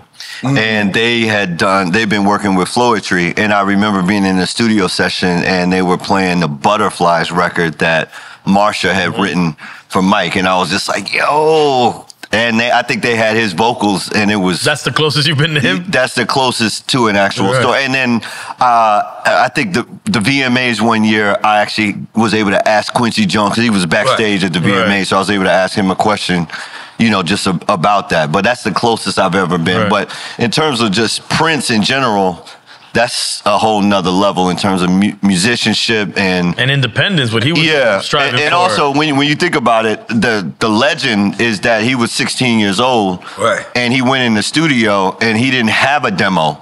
He just went in the studio and just made it in front of everybody. Wow. And so that really was what inspired. Damn near religious. Yeah, that's what I'm saying. At like 16 or 17, he didn't have the demo. They just said, yo, they put the tape, and this is back when they were running the tapes. You know what I'm saying? Yeah. When you had to cut the tapes to edit. So he laid all the drums, then he said, yo, run it back, laid the guitar, run it back, laid the bass, run it back, laid the vocals, etc. So that's really what the blueprint was for all of the studio videos that I was making. Wow. You know what I'm saying? Speaking of Prince, Nas told us a story on this show. We asked him if anybody ever denied him. And he said Prince denied him because he didn't own his own masters. Wow. So Prince was on what you was on back then. Sure. Like, he was telling people, you'll own your own shit. So imagine that. The closest I ever got to Mike is Pharrell sent him a bunch of beats. Oh, this story is amazing. And Michael called him and said, no. I want what N.O.R.E. rhymes on. He's like, I want what he rhymes. Didn't he sing well? But he was like, if something to the back. And I always picture Mike listening to me like gangsted out. I always so Pharrell says. Like in the Bad video, he's listening to I can literally hear Pharrell sweating. Like he's like, yo, you won't believe this call. And I'm like, what? He's like, I just got on the phone with Michael Jackson's people. And they said, if N.O.R.E. ain't gonna rhyme on the beat, don't send us the beat. Wow. That would have been the illest. I always picture Mike in the car like with a bandana on. So I'm sorry. I had a flashback. D'Angelo or Anthony Hamilton? D'Angelo. I heard he's coming out with a new project too. Man, even if this man never came out with another project, I mean, the Voodoo album was... Yeah, absolutely. Wu-Tang or NWA? Wu-Tang. Teddy Riley or Raphael Sadiq? Teddy Riley. Was it because of proximity of Virginia? Yeah, I'm about to say that. Well, I mean... DC, Virginia? Well, I mean... And Teddy.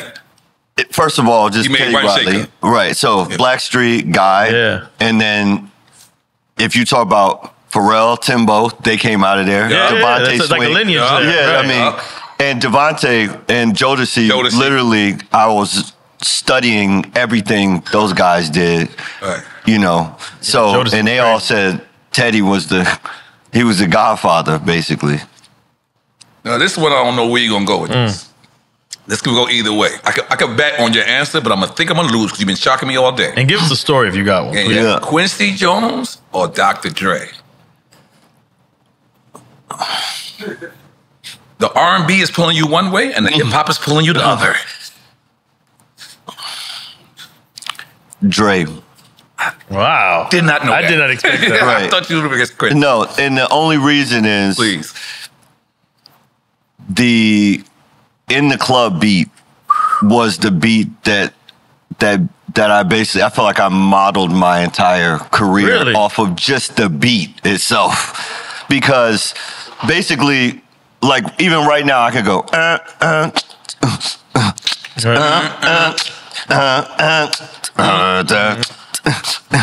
and basically the simplicity of that and the ability, even without the lyrics, for me to just actually be able to beatbox that beat and how simple it was and how it knocked. Sonically, yeah, it was crazy, yeah. Unbelievable. So when you think about the biggest record I ever had, I can sing that bing, bing, bing, bing, bing, bing, bing, bing, bing, bing. And if you think about that, how sparse that is sonically, I mean, so I mean, and also to be honest, Quincy just seems like worlds apart, even for me musically, in terms of what, as a producer, like on another planet or just historically, like how are you seeing them worlds apart? Well, I'm saying like if somebody came to me and said, yo, here's a 40-piece big band orchestra and arrange something for Frank Sinatra. Oh, yeah. Quincy Jones gonna close his eyes and conduct it. He was a genius. You know what I'm saying? Yeah. So I don't even put my, like, you know, Stevie, it's a Quincy, different, it's Prince, a difference. you know, Right. I don't even put myself in that, you know, but when I think about the reason why I say Dre is I feel like, okay, I wasn't necessarily musically trained. I don't know if Dre was musically trained. Right. But there was something that he DJ. has. He was first, so that's the training, right? To be able to recognize and be that sort of sonic architect. Right. You know what I mean? So that's, you know. Do the next three. Mary J. Blige or Erykah Badu? Both. Damn. Yeah. I thought we was gonna do light work today. He came in saying both, neither. Hit maker or hit boy?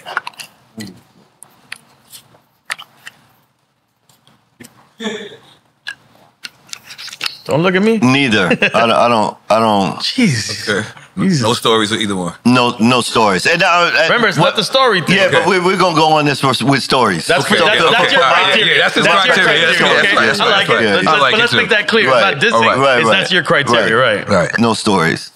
Analog or digital? You took your shot, bro? Oh, I've been took the shot earlier. Oh, okay. I got another one. Analog. Me too. Yeah. I'm with you on that. All right. And then you go to the next ones. Thriller or Bad? Thriller.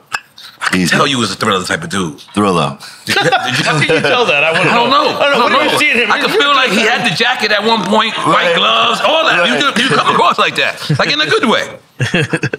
A lot of us had that Michael Jackson glove. Stop fronting. Yeah, looking around, people don't even want to make eye contact right now. Right. Yeah, had the jacket too. I had it. All right, Whitney. Okay, you go. No, you start. Whitney or Aretha? Whitney. DJ Quick or the RZA?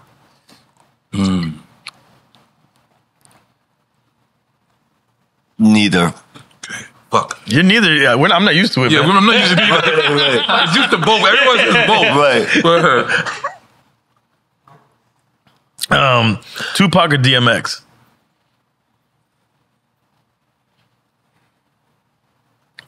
Pac. You got a story then? That's your criteria. Yes. Okay, good. So, but obviously he was gone before. Go ahead. But like I said, we started the whole Cassie project, and Rashid literally was like, yo, I don't care who you're listening to, et cetera, et cetera. It's all Pac all the way. And also Pac, because there was, when I actually was one of those kids that went to a band camp. And I had you went to the infamous band camp? I went to a band camp. For American Pie? No. You know what goes down in band camp? So I had one of those, one of those super early adolescent, crushes. Right. And she basically, I wanted to make records, or write songs, and she was like, "Oh, well, I'm doing this song for Mother's Day," and she had the Dear Mama song from the girl from Band Camp. Yeah, exactly. All right, cool. Isaac Hayes or Curtis Mayfield? Neither. Okay. Well. And then he looked up at me crazy like, neither. He knows we about to go down. Okay. I know where you're gonna pick on this one. At least let me take the shot first. Right. I say he's picking the second. He's been saying it. Like James Brown, water. James Brown or Jimi Hendrix. So I feel like Jimi Hendrix and Bob Marley's like your thing. But James Brown. Both. Both? Both. Because you're a fan of Jimi Hendrix and Bob Marley. Yes. I feel like that's but for different. Yeah, different. And James Brown. Yeah, James Brown. 100%. I met James Brown once. He came up to me and said, "Keep sampling my shit." Right. Oh, shit. Okay, all right. I mean, if you look at the Diamond Girl video, right. that's a James Brown. That's actually a James Brown reference. Because in that video, I'm wearing a tuxedo. I come down the joint. We got the band playing. That's an actual James Brown reference. Yeah. Everybody took their shot? Oh, I took my shot already. I gotta take one. Oh, I'll be very honest. This one. Thank you. So I'm gonna ask you this, but then I'm gonna ask you in it separately a different way. Major or independent? Major or independent? Yeah. Independent. Okay. Your first two albums was on Motown, correct? Yes. This is me being straight spoiled. It was hard for me to go from a major to independent because I like the Four Seasons. I like, these other shits. And when I went from major to independent, I had to downgrade. I don't know if that's the right word, but it is. Damn. What? Yeah, but I had to downgrade. In your some mind, shit. it was, yeah. Yeah, like it was. I had to go back to the Sheraton. But it was completely different for me. I had I wasn't a multi-platinum. There was a lot of respect for the musicianship, but it wasn't like I was multi-platinum, Billboard #1 hits, and records in clubs and the hottest, et cetera, et cetera. No, but it looked like that to us, at least. Maybe it looked like that, but I mean, to be frank, we sold 180,000 records the first on Motown, and 60,000 on the second. Now the second one we got nominated for a Grammy, but I mean that's a total of. I mean we didn't even And still in the era where you had to sell like crazy amount of records, gold and platinum. You literally, I heard you say this before.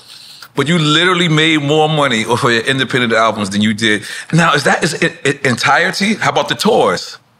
Yeah, but that's what I'm saying. I didn't even tour off of those albums. Oh, you know what I'm saying? I understand what you're saying. So, like, once we went independent, then I understood, like, okay, this is how we're going to really get to the money.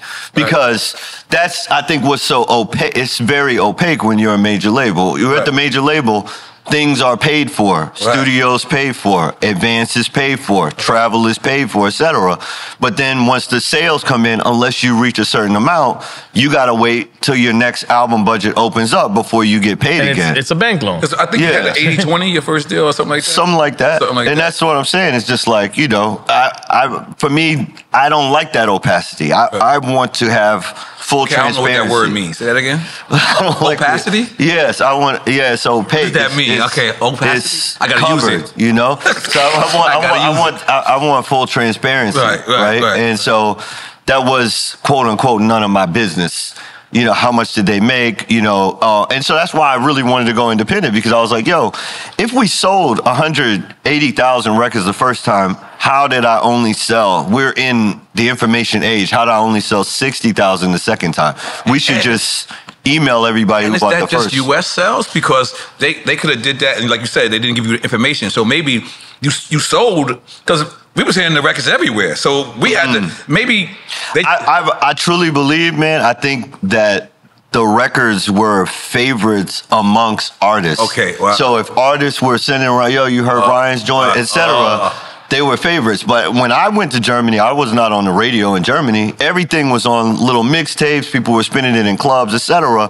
But there was that real groundswell of people that's like, yo, I like this music, you know?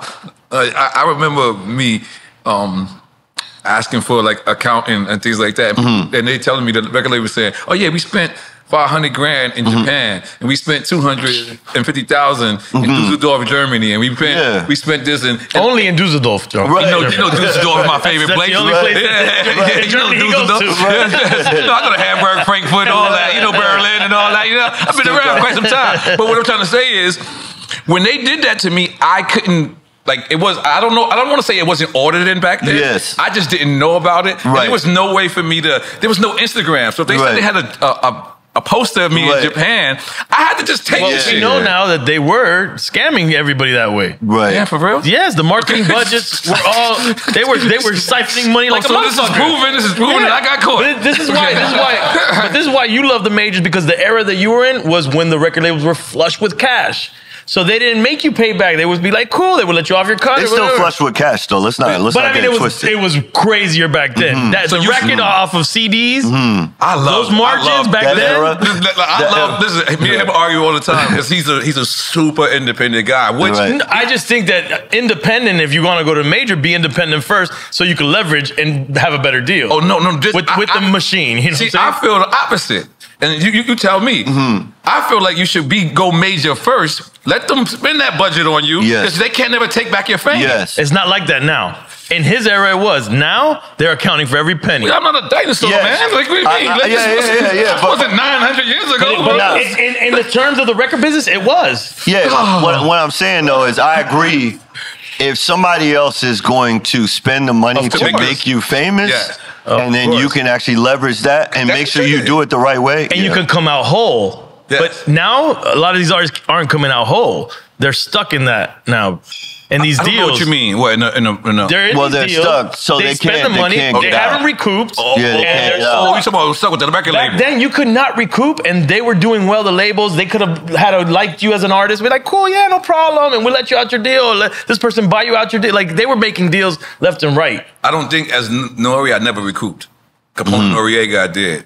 As N.O.R.E, I spent so much money. I mean, like, I wanted to. N.O.R.E signs today. He's signing a 360 deal where the name Noriega or N.O.R.E is copyrighted by the label. Yeah. And when you don't recoup, you can't use that name. You better go on as Sir Francis Jr., the MC, out there and make a living, buddy. Oh, man, let's get back to Quick Time Slimes.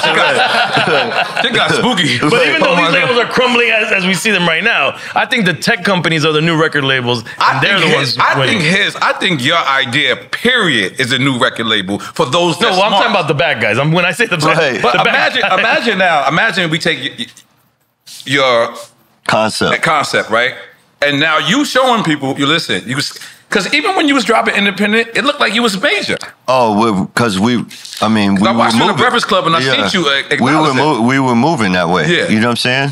So, but that's the other piece of it. It requires also the financial infrastructure. Right. Because otherwise, like if you can make 100 grand, pay $4,000 a month forever, then that means you can make $1 million, pay $40,000 a month forever. Right? So that's really, once you have both the business infrastructure and the financial infrastructure, then it becomes an infinite loop.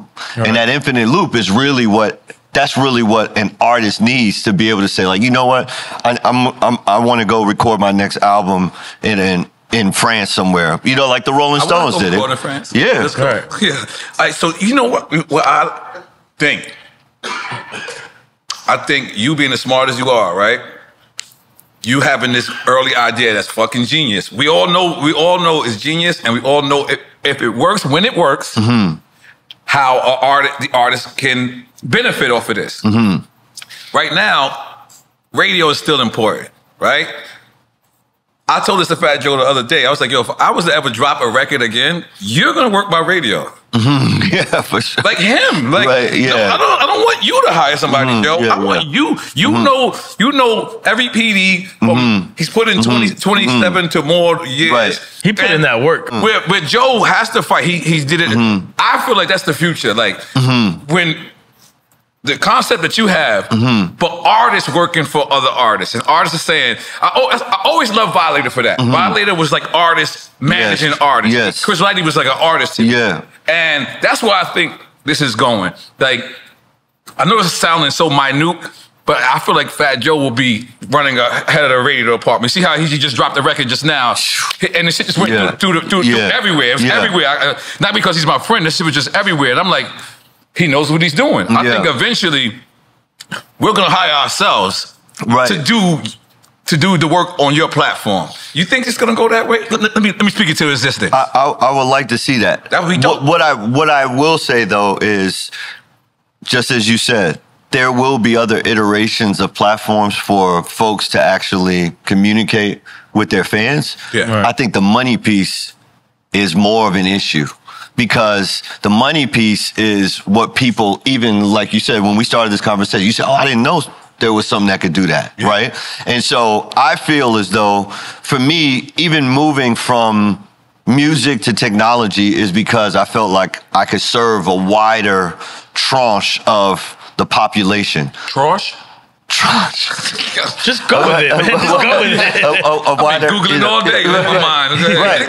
So I think got the spread. I think now you're right. But the ability for money management from the concept of what artists really like. Because we, like you said, we like the Four Seasons. We like the, if we can fly charter, we like to fly charter. Right. If we could go vacation, we could go on a destination recording. We'd rather do that than the bedroom recording, right? So it's about how do you work the finances to be able to deliver that. And that's why I think, like you said, when we were doing independent albums, we still look. I swear to God, I thought you were still on a major. You know what I'm saying? Like, me and him always argue that, and it's like, yo, you know what? Let's take the best of both worlds and mix it together. Yeah. And I think that's what this is. Like, for us to make independent money, but to look like a major, look like a major's backing it. Because then you lose nothing. Yeah. You actually gain everything. Yeah. It's like, and I believe that this is eventually. And to be able, I believe you struck to stand on your own independently and strike strategic partnerships with whatever major entities. Yeah. That's really the goal, because that's where a lot of you could get a lot of financing from. Yeah, for sure. Think about it. Sorry to cut you off. Think about it. When you're doing it on your own, and if you don't show up to the radio station, it all gets on you. Yeah. But now if you have somebody who's professional in that position, it's like you're still independent, but you got somebody else helping and saying, yo, listen, we got to make it to Cosmic Cav at 5 p.m. Yeah. He's going to pull our record if we don't do it. If you have somebody who has that experience, I think, why wouldn't you do that? I think that's the only thing that's missing from this beautiful idea. Is like, you know what? It might be really us running us. And when I say us, I don't mean race. Right. I mean the people that's a part of the culture. Right. You understand what I'm saying? Like, it's important. Yeah, it's important. I think we should make some noise for that. Okay. I had a moment. Go ahead. Where are we at here? Okay. Or they over there snitching on you saying you ain't take the shot. Illmatic or Ready to Die? Ooh. Both. Okay, yeah. That's a great answer. Yeah. He needs another couple shots over here. I bet you didn't think you was gonna come and get his drink, kid. I'm not a drinker. It's not. Well, now you're a drink champ. Well, now you're a drink. You went from not being a drinker to a drink champ. Right. All right, good. ¿Dónde está Moggy? Diana Ross or Donna Summers? Ooh. Diana Ross. Remove that. Missy or Eve? Missy. That was easy. Any stories? You're not telling us any stories. Diana Ross, that's a favorite of my mother's, you know? And Missy Elliott, I mean, just sort of set the standard. And I think really... Wait, did you say Diana Ross or Missy? No. So Diana Ross or Donna Summer, and you said Missy or Eve. And so how you answer two questions at one time? That's ill. That's the first time ever. First time ever. Like that's fire. Right. Now, Missy really, you know, I think the signing of Missy out of that camp as well. Being she was a writer at first. Right. I mean, that whole camp, honestly, was just super, ultra, incredibly ill. Because it was Timbo, it was Missy, it was Genuine, it was Aaliyah. Player. But it's like Pharrell said, there's something in the water over there. You know, going on with Yeah, it's crazy. I got next one. All right. Stevie Wonder or Marvin Gaye? Stevie Wonder. Said that did I hear that Stevie Wonder walked you to the stage one time? Yes. Yes. So it's confirmed. He can see. We always get on here. Shaq told us we have so many stories of him seeing a lot of shit. Yo, but did I hear that story that y'all walked to the stage together, something like that? Yeah, I forget where I was performing, and it was some. Yeah, it was and he didn't have a walking stick. Let's be real. And Stevie, no. He walked up to you, was like, "What's up, nigga?" Like, yo, he's smiling. Stevie Wonder out here. He's like, yeah, I respect that. Go ahead. Oh, okay. Motif or Phantom? Motif. I played What's that? Producer question? Yeah. That's these guys over here. Right there. You got this, N.O.R.E? Yeah, Ray or Ghost? The Wraith. Well, he went Cars. He put it together. And that's not what it was, right? No, I said Ray or Ghostface. Raekwon or Ghostface. I'm about to take a shot. I'm glad I thought you said the Since I'm not in that category, I said that's not what we're talking about. I'm glad. Thank you. You saved me for this one. Yeah, Ray or Ghost. Raekwon. I gotta say Raekwon because he actually did a record with me. Oh wow. Raekwon, yeah. Wow. Yeah. Okay. Mariah or Alicia Keys? Both. Man. Salute. Mm-hmm. To much more life. Music industry or the tech industry? Both. Okay. And I knew he was going to say that. Right? So, like I said, by the way, it's a mix. That's not even in there. That's not even in there. I just made that up, and I knew. Yeah, that's not even in there. I just made it up because I want to put a pin in it real quick. Okay. Because before, when I said about the tech industry taking over the music industry, what is your take on that? Like how everybody's kind of vilifying the Spotifys and all the DSPs. Like, what do you think? It's necessary. I think they're a necessary evil. I believe that a symbiotic relationship between the creativity and the technology is necessary, and it will take several iterations until it will be perceived as fair.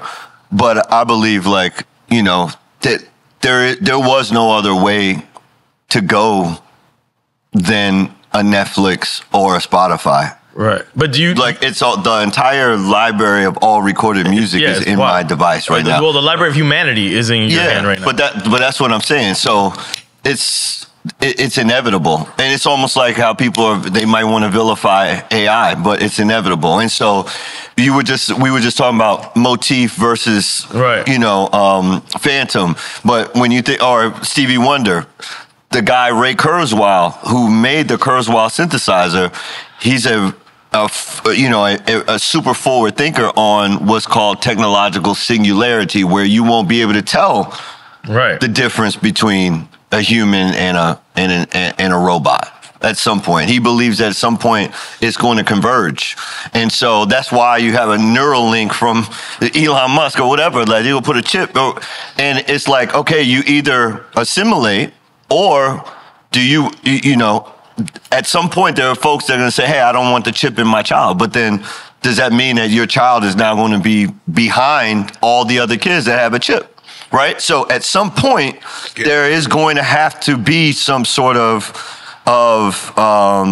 convergence, and it's about us as a race, as a species, understanding how we do that in the safest way possible. But putting your financial cap on, don't you think that the conversation should be had, because we're seeing it in real time. The DSPs are making an incredible amount of money. Spotify just got 365 million. Yeah. Billions, and they're making billions. I mean, yeah. 365.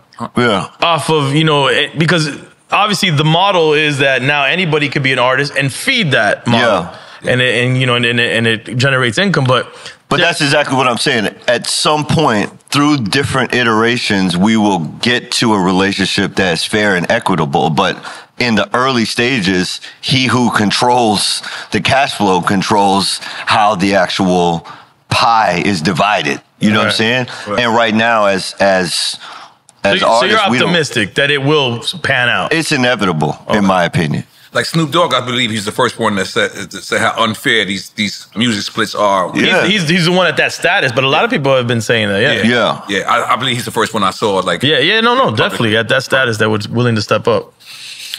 Right. Producing or singing? Singing. Performing. I mean, there's really just no. Yes, being a producer is awesome, but I mean, there is no substitute for being on stage in front of.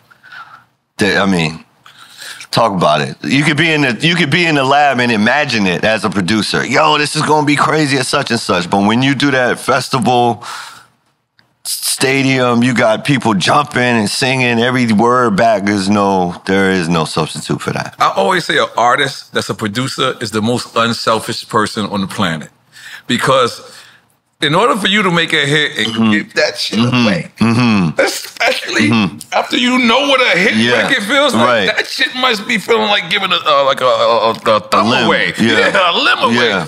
Have you ever gave away a record and was like... Well, that was that first record. Oh. That was Hot Tonight. Oh, okay. That was that first record. You didn't want to get that? Nah. But you had to put somebody else in front. Yeah, we let it go. Wow. Okay. All right. Lionel Richie or Smokey Robinson? Lionel Richie. You got a story with him? Well, in my family, they're a very religious family. So there were only two non-religious 8-tracks in our house. And one was Lionel Richie and the other one was Michael Jackson. So everything else was... Was it Easy Like Sunday Morning? Well, I mean, it was... No, it was the one with All Night Long on it. All Night Long. Yeah. Okay. All right. Outkast or UGK? Outkast. It's the 25th anniversary of Outkast today. The first album? Yeah. I believe like the second album or something like that. Rick Ross or Meek Mill? Rose. Clips or Mobb Deep? Ooh. Clips. Just because Pusha T is on something that I like. Right. Yeah. Oh, Mr. Lee's very happy. He just brightened up right now. That's his fan. We love Clips over here. Yeah. Lauryn Hill or Queen Latifah? Lauryn Hill. I was going to say Lauryn Hill no matter who you said second. Right. And the reason for that is just... Need to know. Two parts of that. Once again, grew up very almost sheltered, but... Yeah. That's all my mother could talk about. Mother and father could talk about. Was her performance in Sister Act. Yeah. Oh. Yeah. She was a kid. Yeah. Do you realize she only has one album?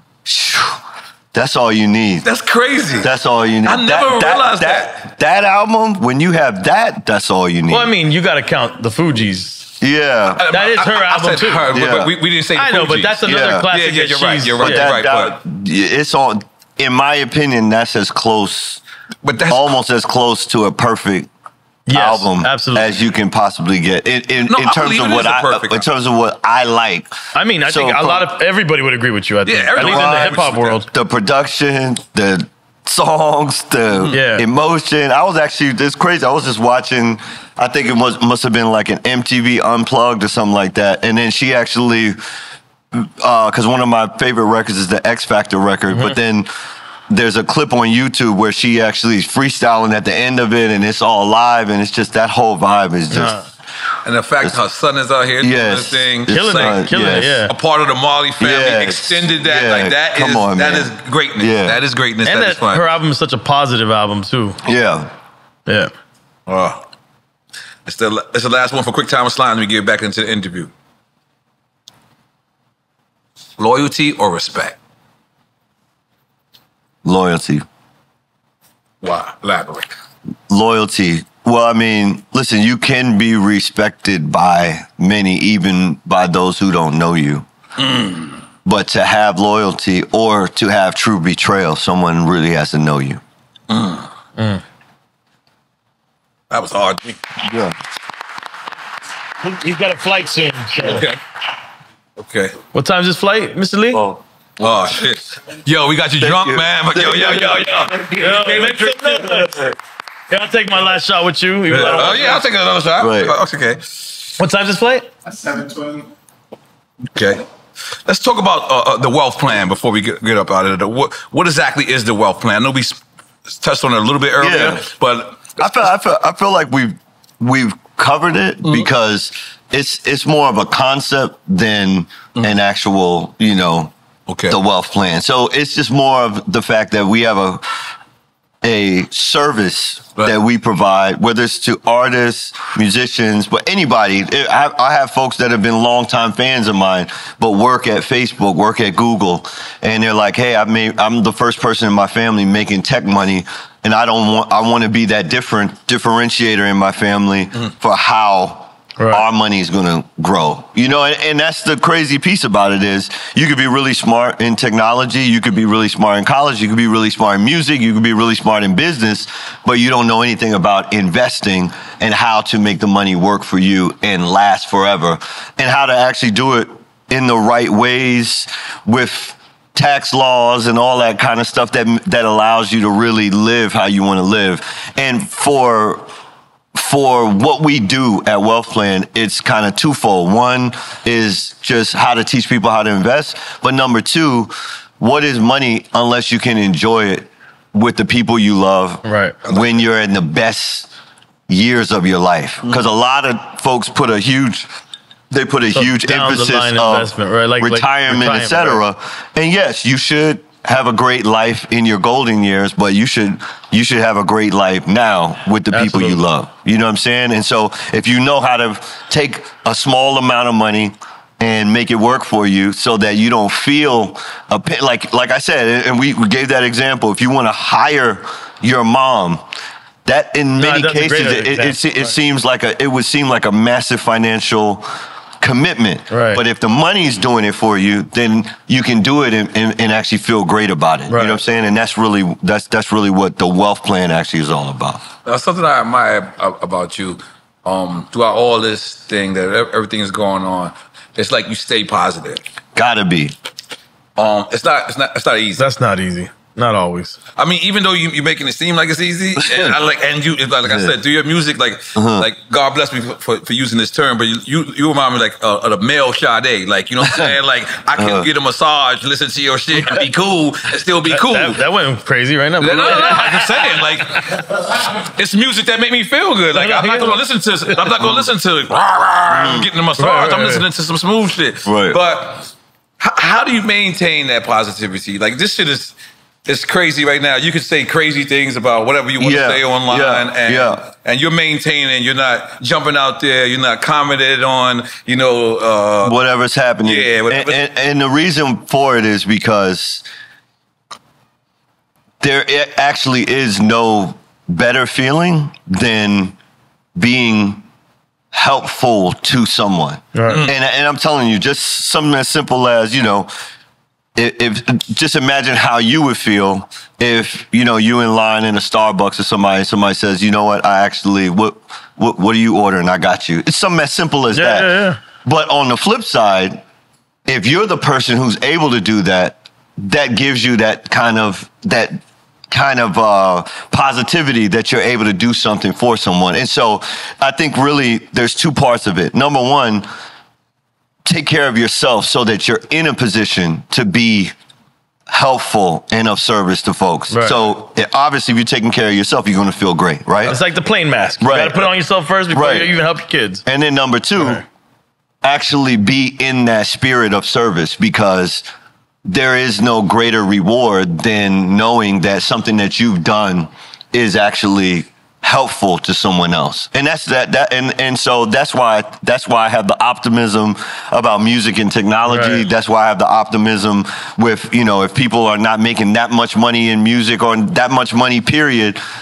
I have seen folks who have taken, mail carrier, commercial truck driver salaries and turned it to millions of dollars. And it's because they just need to know. It's middle school math, but somebody just got to show them. Too. They had some discipline. Yeah, and they have important. they got somebody that's going to show them. Right.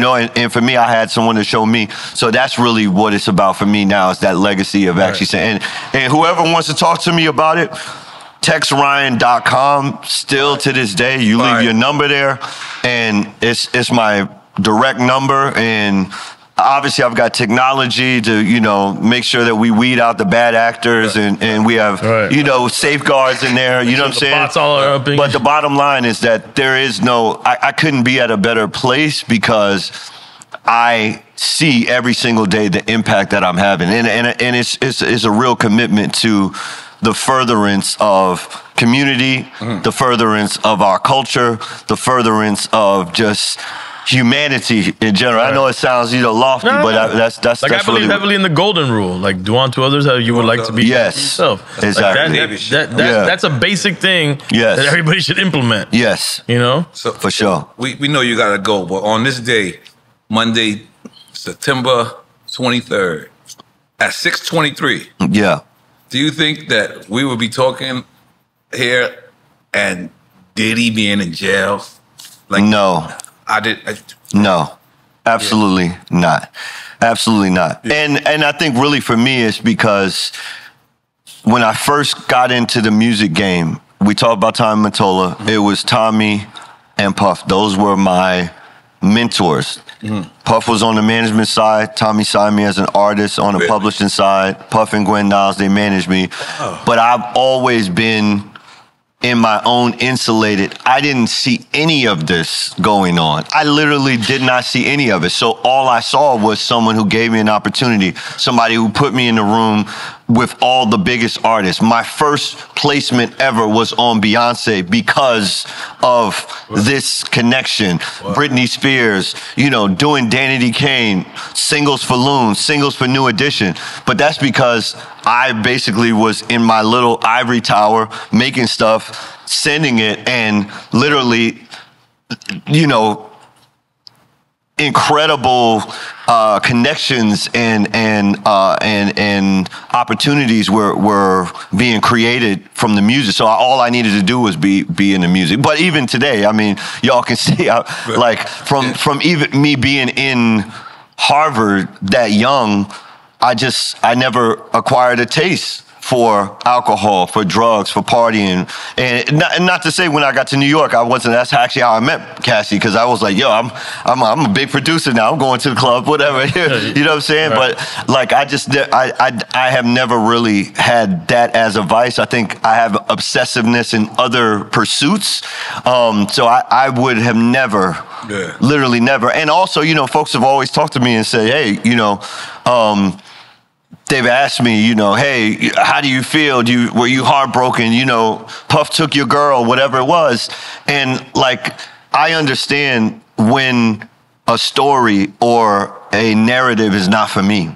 And once it was no longer for me, then there were other narratives and stories for me to invest my time, energy, and resources into. So even for all of this of course you heard, but I was just in my ivory tower the whole time. So I would have never. I admire your attitude. For sure. I admire your maturity. I admire you holding it down. For sure. Because, there could have been a lot of things you could have answered that, and you answered that like a grown man. You answered like a person that is not petty. And I'm very petty. So I can recognize when a person is not going down that same block that I stay on.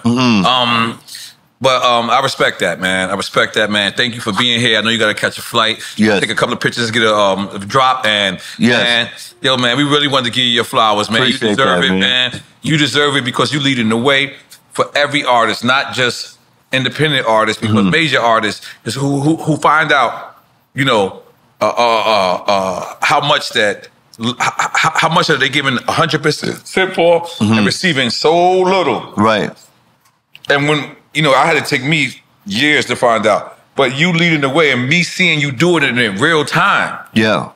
You know, I get to witness you do this in real time. I get to witness you, you know, do your shows in real time, sell your merch in real time, and sit back and say, damn, man, that's something that I eventually want to do with Drink Champs. You know, we want to drop a compilation album. And I just feel like everyone should pay attention to your story. Let's go. And we got your back.